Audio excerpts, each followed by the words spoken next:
The committee will come to order. The chair notes the presence of a quorum. Pursuant to committee rules, members of the committee may submit written opening statements for the record. I ask that members may revise and extend their remarks on the bills to be considered at this markup and have those remarks included in the record. Without objection, so ordered. Without objection, the chair is authorized to declare recess of the committee at any time.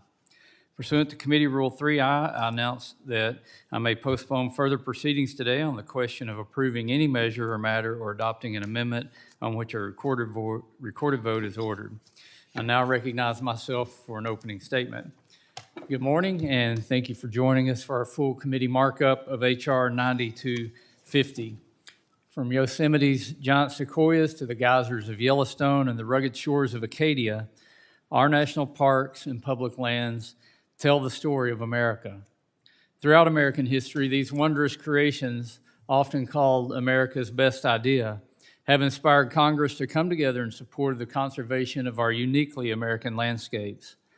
That's why it's fitting today the committee is meeting to consider H.R. 9250, legislation that will reauthorize the Great American Outdoor Act's Legacy Restoration Fund for an additional 5 years, renewing one of President Trump's signature conservation achievements from his first term.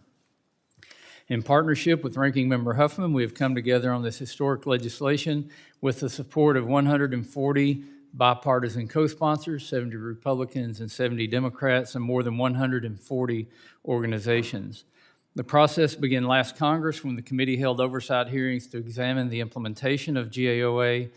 And this Congress, the committee traveled to Grand Teton National Park in Wyoming and to Hot Springs National Park in Arkansas to see the LRF's investments firsthand and to hear from local stakeholders about ideas to improve the program for the future. The result is a bipartisan, bicameral bill that builds on the success of the original law while incorporating lessons learned from the last 5 years. Reforms included in H.R. 9250 will encourage more public-private partnerships, better prioritize deferred maintenance projects to visitor-facing recreation assets, create new transparency and accountability requirements, and streamline project delivery. The result is that more visitors will be able to safely and reliably access campgrounds, trails, roads, boat launches, hunting areas, and recreation sites across America. Importantly, this legislation recognizes that maintaining our national parks, our forests, our public lands, and BIE facilities for the next 250 years requires more than simply repairing aging infrastructure. It requires getting creative and wisely stewarding taxpayer dollars. The bill establishes new sustainable funding sources to support investments to reduce the public lands and Bureau of Indian Education and Maintenance backlog, such as the codification of foreign visitors fees and new pathways for philanthropic support. So these national assets may receive investment without relying totally on taxpayer funding or burdening American families. These investments also have significant economic benefits. By improving visitor access and encouraging tourism, this legislation will support more than 72,000 jobs and over $26.4 billion in economic activity for gateway and tribal communities near national parks, forests, wildlife refuges, and public lands. Before I yield back, I want to thank and recognize Secretary of the Interior, Doug Burgum, for championing the reauthorization of this important program. I also want to thank our bipartisan House and Senate colleagues in this effort, and especially Ranking Member Huffman and his team for the work that we've done to get to this point. Ultimately, this legislation will be a birthday gift to America that will help us maintain, modernize, and improve access to our nation's most treasured national assets for the next 250 years. I look forward to working with my bipartisan and bicameral colleagues to get this bill to President Trump's desk as soon as possible. I look forward to the discussion today. I yield back and recognize Ranking Member Huffman for an opening statement. Thank you, Mr. Chairman. And I want to begin by recognizing you and your willingness to work across the aisle to invest in our national parks and public lands. We disagree on a fair number of things. That is pretty obvious to folks who track the proceedings of this committee.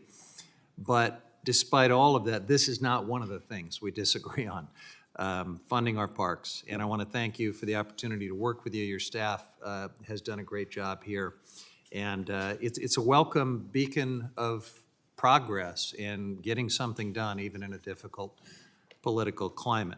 Although we still got to get it over the finish line. So this moment reflects the overwhelming sentiment of the American people who believe our national parks and our public lands are treasures that have to be protected. Today we will vote on a bipartisan bill, as you mentioned, with all of these bipartisan co-sponsors to reauthorize the Legacy Restoration Fund, one of our nation's most successful investments in the national park system. Originally passed in 2020, the Legacy Restoration Fund has invested nearly $6 billion in 400 projects across all 50 states and 5 U.S. territories. When Congress took that historic step of passing the first Great American Outdoors Act 5 years ago, it was a bipartisan promise to restore our national parks by addressing the deferred maintenance backlog on our public lands. The meaning of that promise looks very different at every park. In some cases, it might be new visitor centers, elsewhere, wastewater treatment facilities, trails, campgrounds, roads, transmission lines, you name it. If the national park system, as you mentioned, is America's best idea, funding this deferred maintenance backlog, which is often not the most glamorous part of the park system in our public lands, but certainly the important connective tissue that keeps everything running. Doing all of that is keeping faith with America's best idea. What all these projects have in common is that they improve visitor experiences. They make our parks safer. They help protect our treasured public lands for the next generation. Today's markup is an important milestone for reauthorizing this fund. The legislation is a work in progress, but we are close to a bipartisan bicameral agreement on a final bill. Even so, it's important to remember that the Legacy Restoration Fund has always just been one step towards Congress's work to fully invest in our national parks. It's not the only step, it is not the final step, and Congress has to follow up passage of today's bill with measures that increase annual appropriations for maintenance and construction, which over decades have taken cut after cut in appropriations bills, even as our parks continue to see record-breaking visitation. We also can't make these investments matter the way they should without remembering the people that make our parks function and carry out the work that we're talking about here. Our park rangers and other public servants. Over the past 18 months, every land management agency has experienced a devastating loss of staff. At parks and public lands all over the country, we must address agency staffing if we're going to truly keep faith with America's best idea. We must also ensure that our national parks and our public lands tell the whole story of American history, including our complicated past and our shared future, and especially doing that on the eve of our nation's 250th anniversary. Fixing our parks is a debt that we owe to the next generation. Reauthorizing the Legacy Restoration Fund is a very good first step to doing that, but it certainly is not enough. So I do look forward to working across the aisle on addressing the rest of the work that remains before us. And I want to thank you again, Mr. Chairman, as well as the committee staff on both sides of the aisle for working so hard to get us to this point. I yield back. Gentleman yields back. Pursuant to the markup notice, it is now in order to consider H.R. 9250, the Great American Outdoors Act 250. Without objection, the bill will be considered as read and open to amendment at any point. Does any member wish to be recognized for purposes of debate on the bill? Ms. Hageman, you're recognized. Thank you, Chairman Westerman. Today I speak in support of the Great American Outdoors Act 250. It is appropriate, as America turns 250 years old, that Congress make progress on the preservation of our most treasured public lands. American exceptionalism shines across our national parks, forests, and refuges. A commitment to conservation is embedded in our American character and culture, forged in both taming the wilderness and preserving the wild nature of our homeland. Wyoming is home to many firsts: the first national park at Yellowstone, the first national forest at Shoshone, and the first national monument at Devil's Tower. Wyoming pioneered the creation of our public land system, and today I am proud to continue the tradition of caring for our most sacred landscapes by co-sponsoring and supporting the Great American Outdoors Act 250.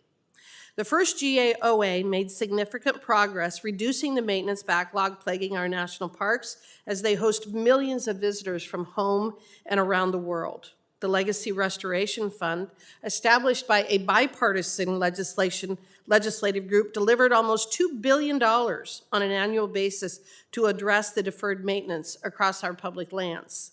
But there is still more work to be done. GAOA 2.0 builds on the historic progress of the first law to extend restoration resources across all public lands in desperate need of resources.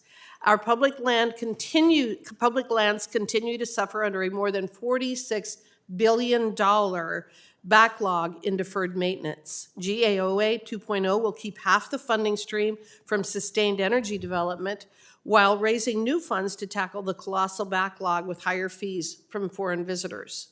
GAOA 2.0 will open new avenues for public-private collaboration, authorize additional flexibility for agency spending, and enhance transparency with a new publicly searchable deferred maintenance database to be made available online.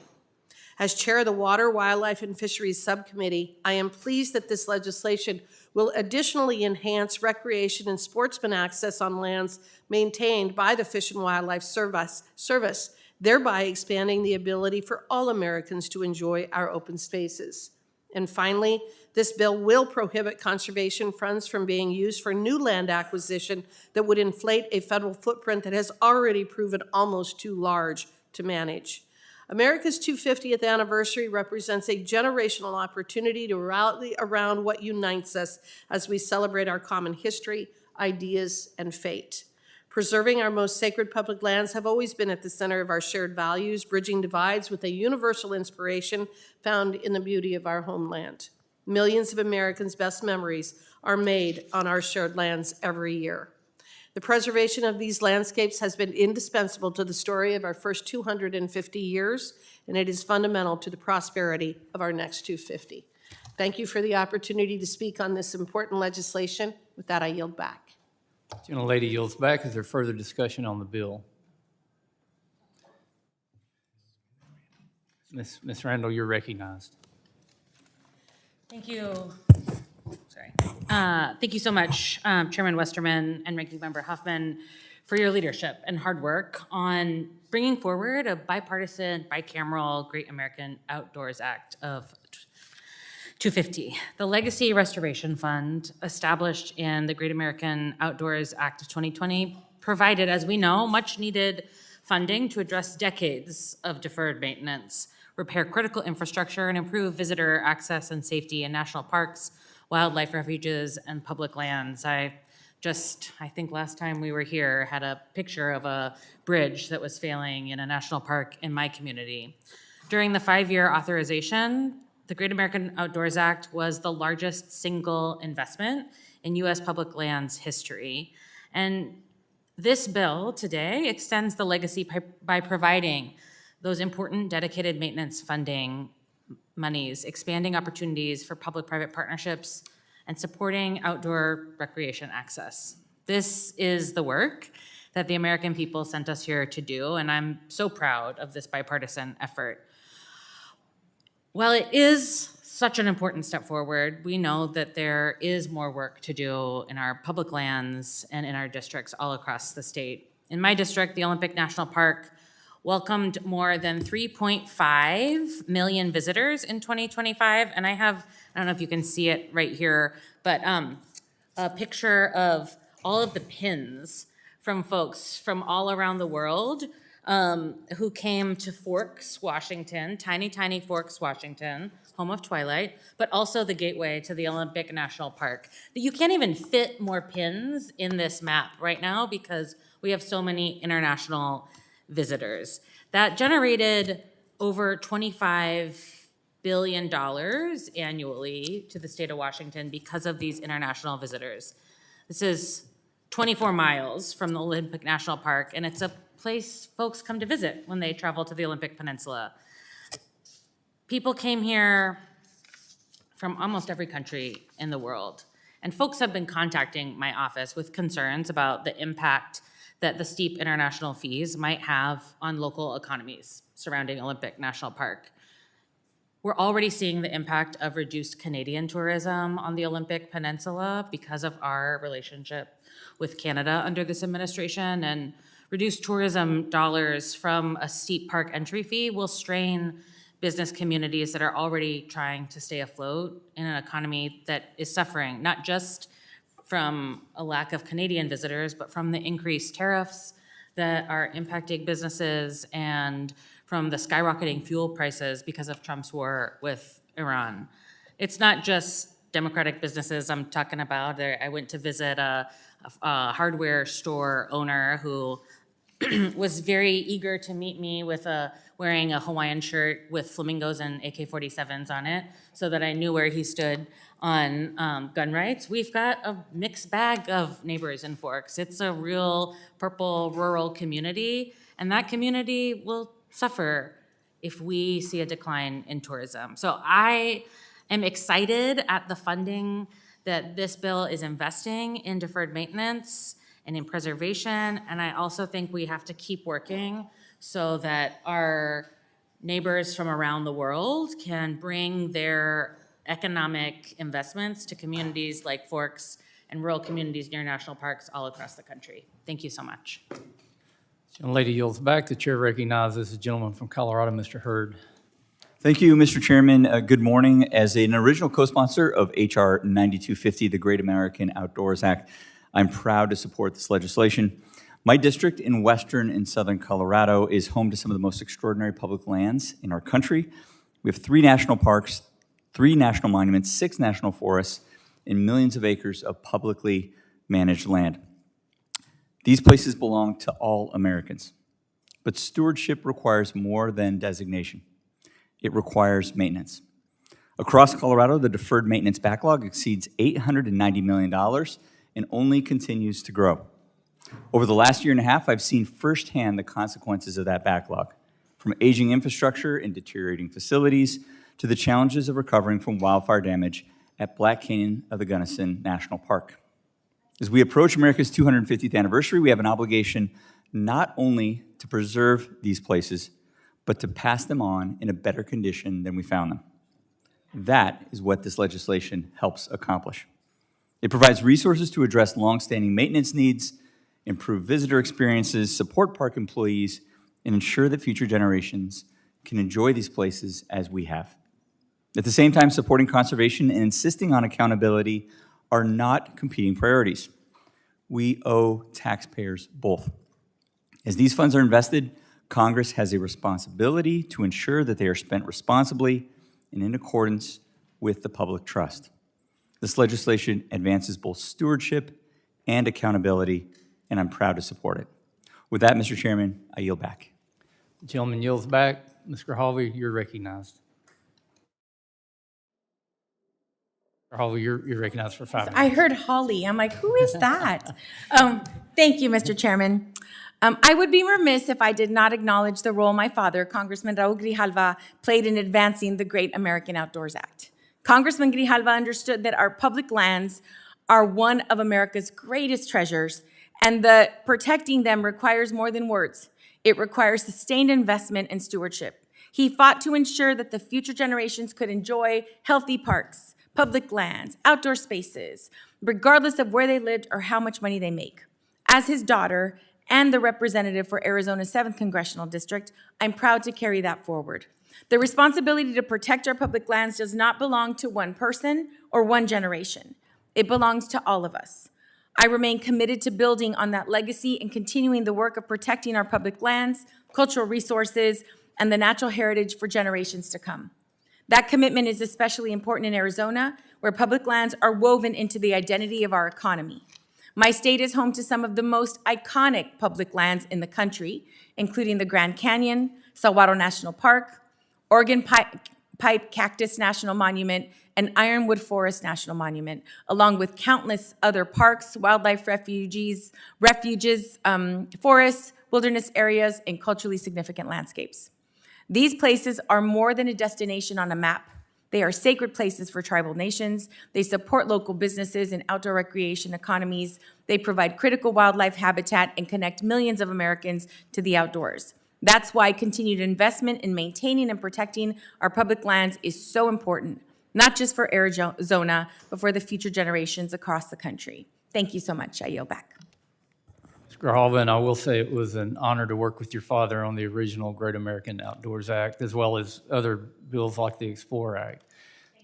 Chair recognizes the gentleman from Minnesota, Mr. Stauber. Thank you very much, Mr. Chair. Ms. Grijalva, I will echo what the chairman just said. It was a privilege to serve with your father, and it's also a privilege to serve with you, and I thank you for your passion and your comments.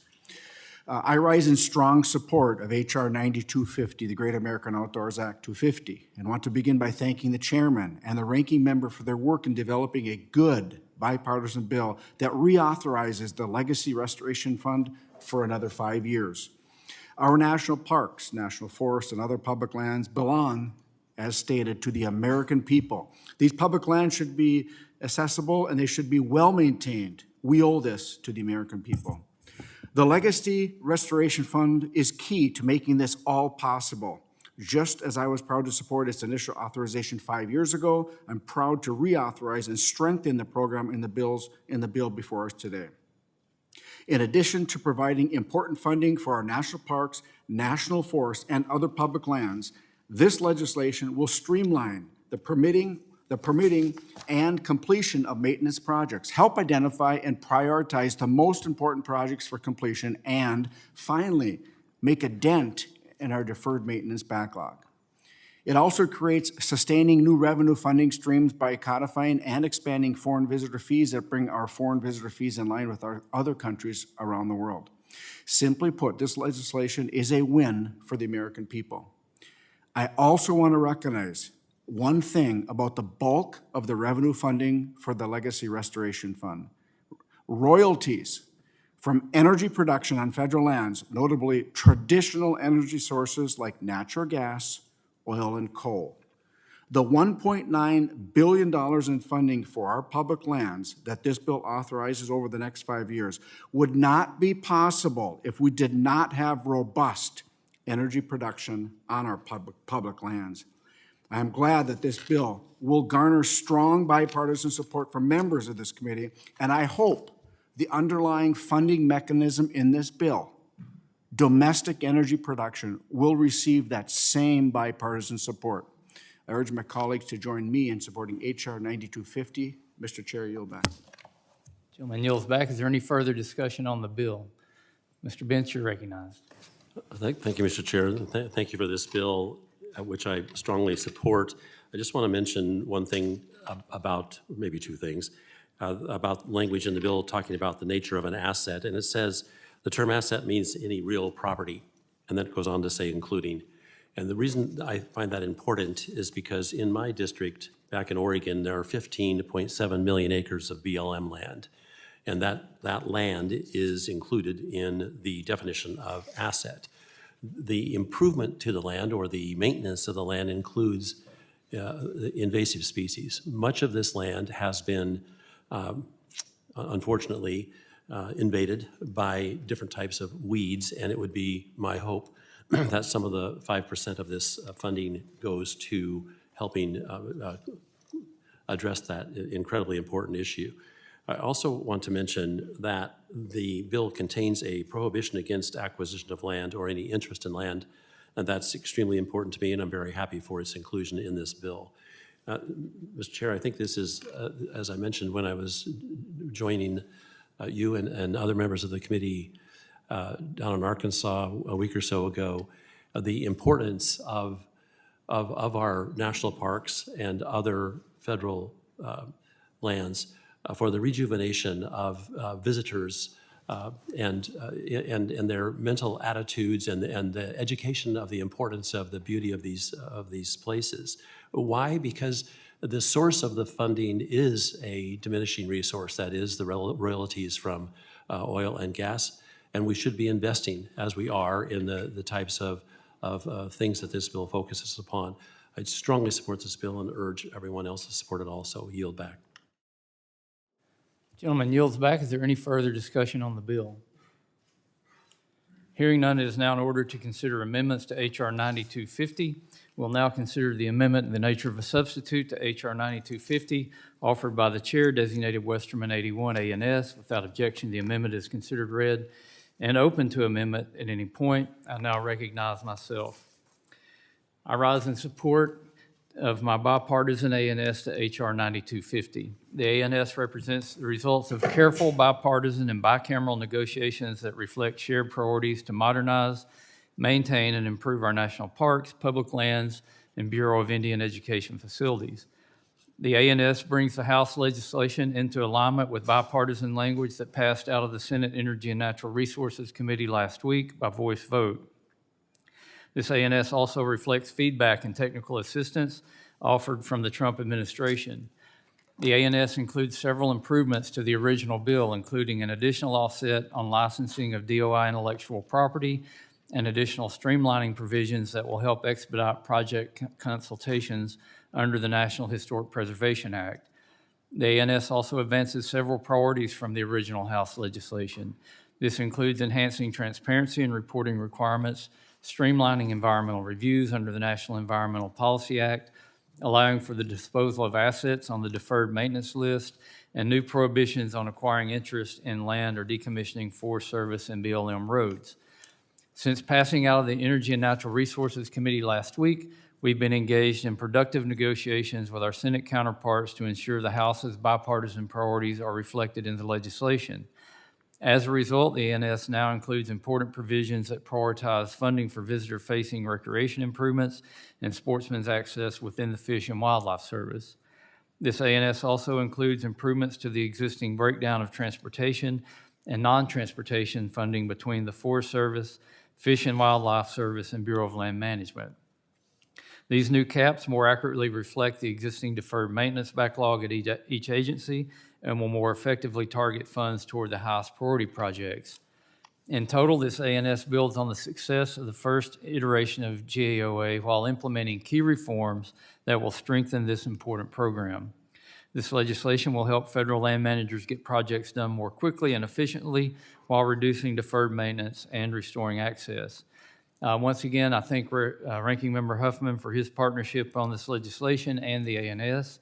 I also like to thank our colleagues in the Senate for engaging in productive negotiations. We look forward to working with them to send this bill to President Trump's desk in time for America's 250th birthday celebrations. I urge everyone to support the ANS and the underlying bill. I yield back the balance of my time and recognize Ranking Member Huffman.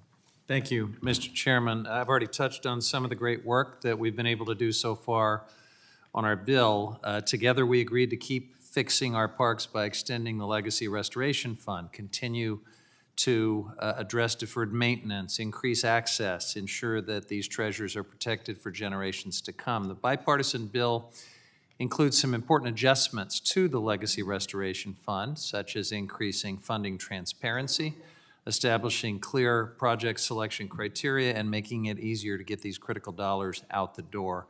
You mentioned this, Mr. Chairman. I think it's very important. The House is not acting alone here. Last week, our colleagues in the Senate marked up the America the Beautiful Act, the sister bill to this one we're considering here today. Both chambers of Congress agree that the Legacy Restoration Fund has been wildly successful and that some updates will make it even better. Since the Senate's markup, a bipartisan bicameral group has come together to work toward a final bill that we can send to the President's desk, and I'm happy to say that we are getting very close to agreement. The ANS contains some key differences and updates, including changing the name of the bill and some other things. But these updates are more than just name change. The ANS includes important transparency and accountability measures, improving congressional oversight and allaying concerns that an administration might decide to use some of the funding for vanity projects or for other misaligned priorities. For example, new language adopted by the Appropriations Committee requires project lists and detailed data sheets to be submitted to Congress 2 fiscal years in advance. This ensures these investments are being used in the right way and toward the right types of projects envisioned under this bill. Congress is an equal branch of government, after all. The ANS also includes a provision permitting the Interior Department to license and monetize certain intellectual property, such as the NPS Arrowhead logo, which with proceeds going into the Legacy Restoration Fund. I remain skeptical that this authority will generate much revenue. I'm not completely sold that it's a great idea, but I understand this is a priority for the department, and this is a negotiated bill. that has required some compromises.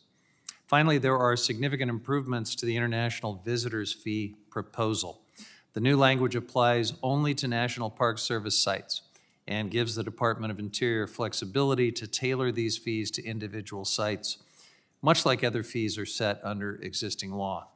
This language also encourages local stakeholder engagement in setting the fees, ensuring that tourism-dependent communities have a seat at the table in the decision-making process. Perhaps most important, the proposal makes sure that our park rangers focus on their actual jobs, and it prevents turning them into immigration enforcement agents. We specifically allow tourists to self-identify at the gates rather than mandating ID checks in this legislation.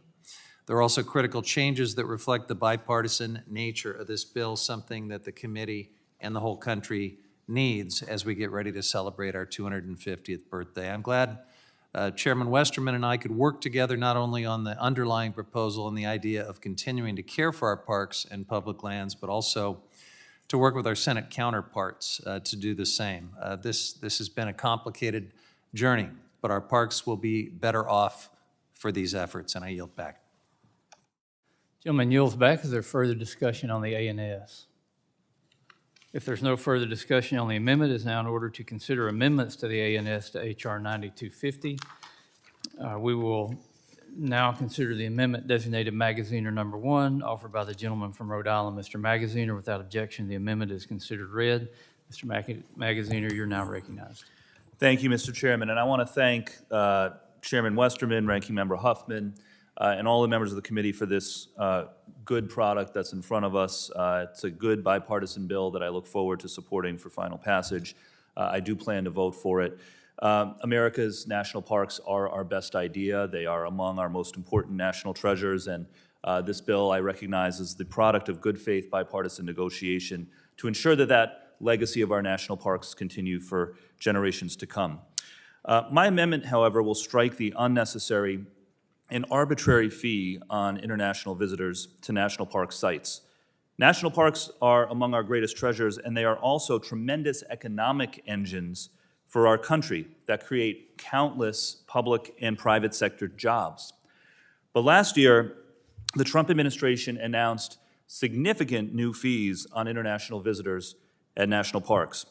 Non-citizens without an annual pass now must pay an additional $100 per person to enter the most popular national parks. So for a family of 4, that's an additional $400 just to visit one park, and an additional $680 if they want annual passes. These are significant increases. And understand, when the administration introduced these new fees on foreign tourists, they did not use that revenue to lower fees for Americans. The fees for Americans stayed the same. Nor is this about funding maintenance. Certainly, when we as a Congress have found trillions of dollars for tax cuts for the very rich, tens of billions of dollars for war in the Middle East, hundreds of millions of dollars for the president's ballroom, we can find other ways to fund deferred maintenance than an arbitrary fee increase. I'm introducing this amendment, though, just to raise the larger point that these visitor fees are introduced in a context where the administration is working actively to dissuade tourism from other countries. They increased visa fees significantly. They increased bond requirements as much as $10,000 or $15,000 for dozens of countries, making it virtually impossible for people to come here to visit, even for short tourist stays. And this is a massive loss for the American tourism and hospitality industry. This isn't just about trying to do right by foreign visitors. This is about supporting American jobs and supporting American businesses. Visitors don't just go to the parks, they stay in hotels, they eat at restaurants, they visit small businesses, they enjoy the towns around them. There are countless tour companies and bus operators that help tourists access national parks. In 2024, more than 300 million park visitors spent an estimated $29 billion supporting more than 300,000 jobs. These foreign tourist fees that the administration has unilaterally imposed are bad for American businesses, bad for American workers whose livelihoods depend on the tourism and hospitality industry. Colleagues, this month, the United States is hosting the World Cup, reminding us that foreign tourism is good. Good for business, good for American jobs, good to promote the American brand to the world. And while some in the administration are dead set on making it as hard as possible for foreign tourists to come to the United States, they are only hurting American businesses and American workers.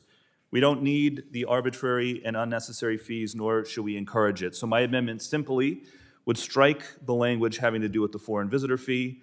I ask my colleagues to support the amendment, and I look forward to supporting the overall bill later today. With that, I yield back. The gentleman yields back. Mr. McClintock, you're recognized. Mr. Chairman, I strongly support this amendment. As Mr. Magaziner has said, the foreign fees are considerable. It's $400 for a family of four, which can often make the difference between their choosing to expend their tourism dollars in the United States as opposed to all of the other countries competing for their dollar.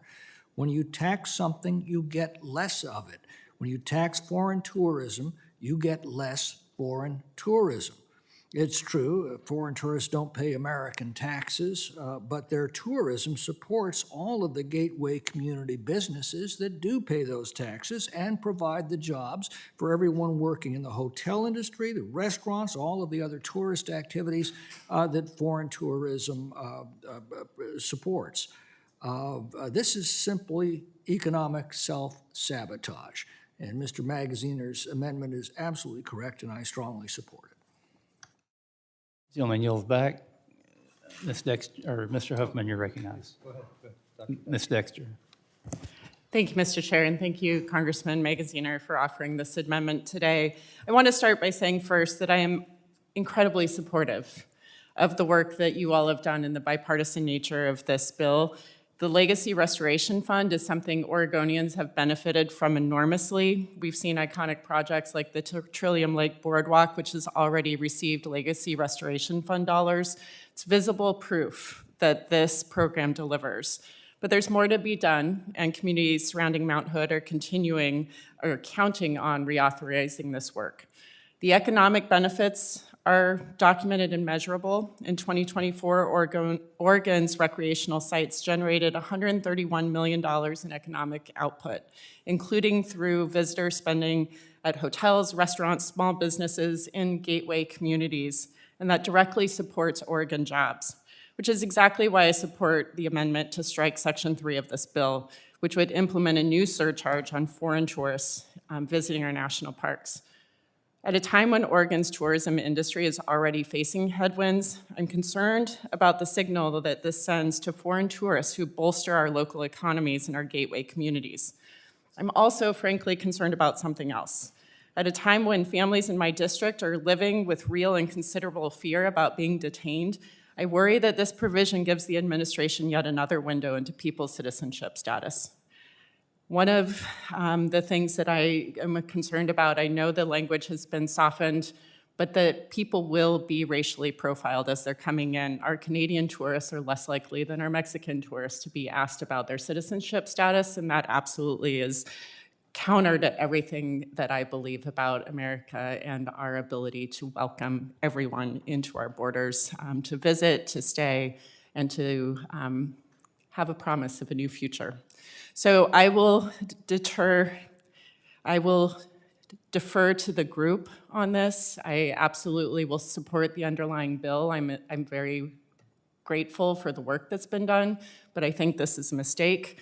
I want to make a flag for our members who are not sitting on this committee and paying close attention to the discussions here, that there are concerns about what we're doing here despite the bipartisan and excellent work that's happened.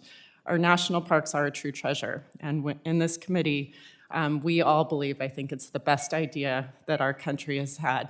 So if we truly believe that, we should save our safe spaces for everyone to visit without fear. And thank you again to Congressman Magaziner for offering this amendment, and I yield back. Gentlelady yields back. Mr. Huffman, you're recognized. Thank you, Mr. Chairman. I want to thank my colleagues on both sides of the aisle for their comments on this amendment. And I do believe the gentleman from Rhode Island is raising some important issues and is coming from a very legitimate place of concern. Foreign visitors are an important revenue stream in park communities all over the country. I represent some of those communities. They're not something we want to disparage. This is not something we want to punish or penalize. And there are competing equities that have to be weighed when we talk about the subject of a foreign visitor fee. The reason I cannot support this amendment, with all due respect, is that I think that we have worked things out in the ANS in a way that allows us to weigh those equities and to strike the right balance and make sure that we do get it right. And I also want to make the point that international visitor or foreign tourist fees are common practice in other countries. This is not a radical concept. This is consistent with what happens around the world. The revenues are used to help protect treasured public places for future generations, as they should be. So doing the same here, if we get it right, is a way to invest in the future of our national parks for both future generations of Americans and visitors from around the world who we want to continue to enjoy these places. But like most things associated with the Trump administration, the rollout of foreign tourist fees at select sites earlier this year did not come without controversy. We're touching on some of that in this discussion. The decision-making process behind the fee structure was opaque. Implementation has been uneven, and we still haven't even seen any data on how these new fees have impacted visitation. So these are real concerns. This clearly needs improvement. I even signed a letter earlier this year asking for the program to be paused until we had that information.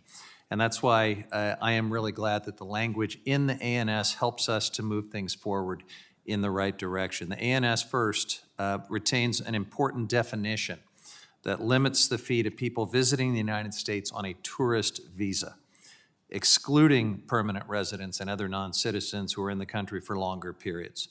The language also provides more leeway to tailor the surcharge amount to individual sites and gives DOI the flexibility to suspend it or modify it. And unlike the underlying bill, there is no set price in this legislation for the fee. This is left to the agency's discretion based on feedback and outreach to gateway communities and other important stakeholders. And then finally, the ANS includes language on self-attestation. This is important so that we can avoid ID checks or anything that looks like immigration enforcement at our national parks. Again, important changes. I absolutely will not support doing anything to turn our parks into immigration enforcement zones, and we shouldn't discourage people from around the world from visiting our parks here in the United States. They are one of the best advertisements that our country has around the world for what we stand for. I also understand my colleagues' concerns, as I've mentioned, but I think the negotiated language does strike the right balance and moves us in the right direction. It's a practice that many other countries already use, and we've now added some guardrails and standards that were missing from the administration's rollout over the past year. So I feel comfortable with the way we've struck this balance. I intend to oppose the amendment with due respect to my colleagues and to support the ANS. Yield back. Gentleman yields back. I recognize myself and also want to thank Representative Magaziner for his constructive work and being an original co-sponsor. I do oppose this amendment because I think it's a matter of fairness when you look at the big picture. If you look at the revenue streams that go to take care of our parks and public lands on the national parks, there's two streams. Americans pay their taxes, Congress appropriates money to the Department of Interior, and that's one revenue stream. The other revenue stream are visitor fees to the parks. And right now, there's no difference in, well, except for the pilot program this administration is running, there's been no difference in foreign visitors fees and American citizen visitors fees. As Ranking Member Huffman described so well, this is a practice that's done in many other countries to charge higher fees for foreign visitors. This is also something that we worked hard on to get to a bipartisan agreement that we think gives an opportunity to to implement this program in a fair way, and it takes local communities' interest into account as well. You know, up until this year, when the administration initiated a pilot program, a busload of foreign visitors could visit one of our national parks for a week for less than an American family could visit the parks. So again, this is a matter of fairness. We're committing a lot of funding to these parks over a 5-year period, and this will help offset some of the funding stream that we're working on to make sure that we can maintain and take care of these parks. Oppose the amendment.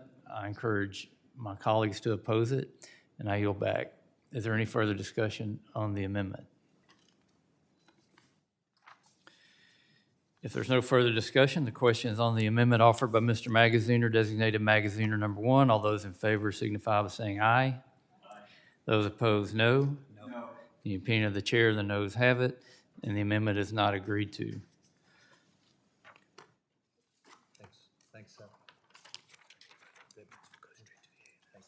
Are there any further amendments?